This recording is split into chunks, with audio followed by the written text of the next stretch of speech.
এখন ফুলকপির সিজন, ফুলকপি ছাড়া মাছ যেন অচল, তাই আমি কাতলা মাছ করবো। ফুলকপি দিয়ে, ফুলকপি আলু একটু ভাপ দিয়ে ফেলে দিচ্ছি, কাতলা মাছগুলো ভেজে নিচ্ছি।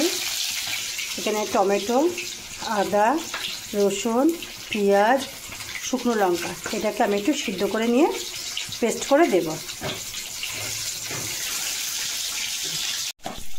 আমি কালো জিরে ফোড়ন দিয়ে কাতলা মাছ দিয়ে ফুলকপি দিয়ে কবিতাকে লাল লাল করে ভেজে নিয়েছি। ভাজতে লাগে না, তবু দেখার সৌন্দর্যের জন্য ফুলকপিগুলো ভেজে নেওয়া। এবার সিদ্ধ করার মশলাটা এটা আমি দিয়ে দেবো।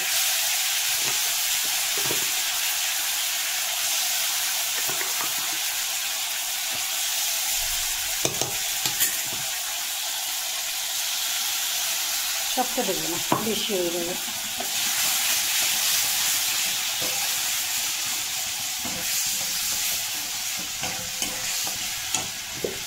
একটু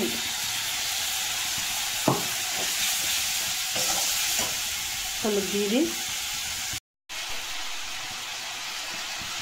আমি সবজিগুলো দিয়ে দিয়েছি, আর দুটো কাঁচা লঙ্কা ছিঁড়ে দিয়েছি।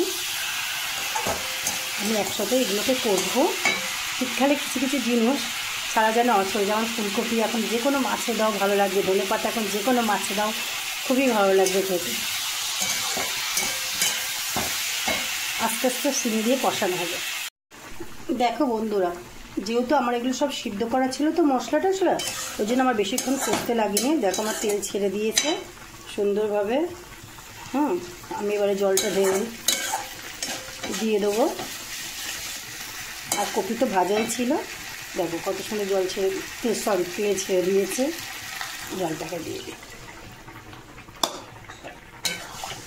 আমি কিন্তু কোনো কাশ্মীরি লঙ্কার গুঁড়ো দিইনি। দেখো বন্ধুরা, কিছু কিছু সবজির ডাঁটি আছে সেগুলো আমি ফেলিনি, যেমন মূলোর ডাঁটি, ফুলকপির ডাঁটি, ওলকপি, দানাকলা, আলু, এগুলো সব। আবার মূলো দিয়েছি।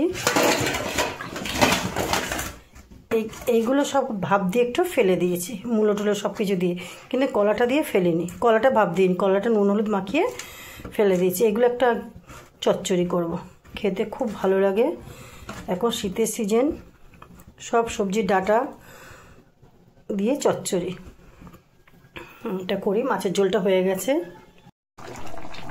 মাছগুলো দিয়ে দিয়েছি। এবার আমি ধনেপাতা দেবো, মাছ দিয়ে ফুটিয়ে নিয়েছি, ধনেপাতা দিয়ে এবার চাপা দিয়ে দেবো। দেখো কাশ্মীরি লঙ্কা গুঁড়ো ছাড়াও কিন্তু কালার হয়, কষতে পারলে সব জিনিসেরই কালার হয়, শুধু কষার কাছে সব কিছু। এবার আমার তরকারিটা হয়ে গেছে, চাপা দিয়ে বন্ধ করে দিলাম। দেখো আমি সবজিটার জন্য কিছুটা শিমও দিয়ে নিয়েছি। বেগুন নেই আমার ঘরে, ওই জন্য বেগুনটা দিলাম না। আজকে বাজার যায়নি, যা ছিল ঘরে তাই রান্না হচ্ছে। দেখো হয়ে গেছে, আমি নামিয়ে নিয়েছি। তরকারিটা কালারটা দেখো কত সুন্দর হয়েছে, দেখো একদম নর্মাল কালার। কাশ্মীরি লঙ্কা গুঁড়ো দিলে বড্ড, এগুলো মাংস টাংসে ঠিক আছে, বা কাতলা মাছের কালিয়া টালায় ঠিক আছে কাশ্মীরি লঙ্কা গুঁড়ো দেওয়া, কিন্তু এতেটা প্রয়োজন মনে করি না আমি দেওয়ার। ঠিক আছে, এবার আর একটা চচ্চড়ি বসাই। পাঁচ ফোড়ন দিয়েছি, তেজপাতা দিয়েছি, শুকনো লঙ্কা দিয়েছি। এবার সবজিগুলো দিয়ে দেবো। আমি এটা একদমই জল দেবো না,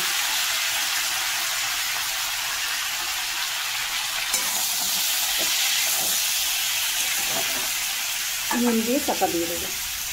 এটাকে কষে নেওয়ার পরে, কষে নিলাম। এটাকে কষে নেওয়ার পরে ওই যে মিক্সিতে আমার ওই সিদ্ধ করা মশলা ছিল মাছের ঝোলে, সেটাকে আমি এই দিয়ে দিলাম।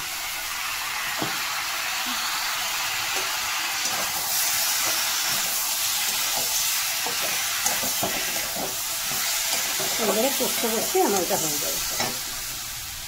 দেখো বন্ধুরা, জল ছাড়া চচ্চড়ি আমার হয়ে গেল। কলাগুলো সব গলে গেছে। হ্যাঁ, খুব সুন্দর করে আমি কষে নিয়ে কষেই তরকারিটা করলাম।